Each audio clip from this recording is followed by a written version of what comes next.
At sa punto pong ito, mga boss, alamin naman natin kung ano yung nangyari dito sa book signing ni Alex Gonzaga. Makakasama natin si Dayan Medina sa ating segment na Exclusive. Good morning mga boss, kayo ba ay broken-hearted at may problema sa puso? Worry no more dahil exclusive kikilalanin natin ang isang napakaganda at napakagaling na artista, hindi lamang bumibida sa mga teleserye at nagpapatawa. Siya rin ay pwede nyo hinga ng tulong. Kung ano yan, alamin natin. Alright mga boss, kasama natin ngayon si Alex Gonzaga para sa kanyang book launching na Dear Alex, break na kami. Paano, Love Catherine? Can you tell us about the book? Kamusta ba ang book na nilaunch? Itong book na to is a breakup book, breakup survival book, how I moved on, and ano yung mga ginawa ko noon. The letter to myself I should have written nung ako'y heartbroken. At ngayon, meron akong letter din dito for the readers. Mga advocacy mo is to help the youth, lalo na yung mga babae. Bukod sa pagsulat ng libro, ano pa sa tingin mo yung mga magagawa mo para makatulong sa kanila?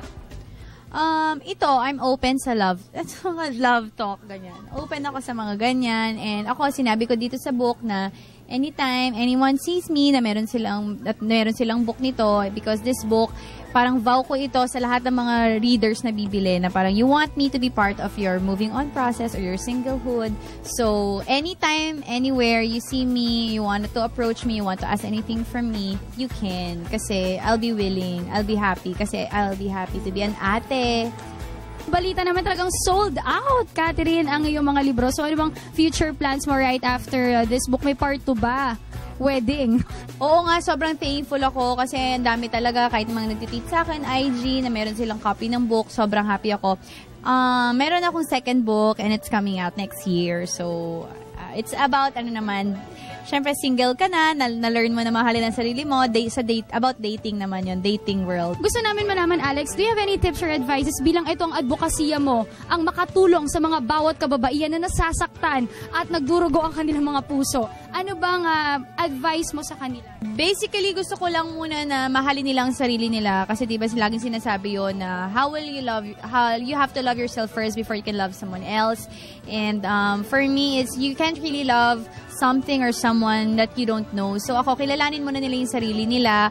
Don't rush into things and embrace singlehood, singleness, and don't be afraid to be single. So maraming salamat sa iyo, Catherine, at talaga nga sana magsilbi kang inspirasyon sa lahat, hindi lamang dito sa amin kundi sa lahat ng kababaihan.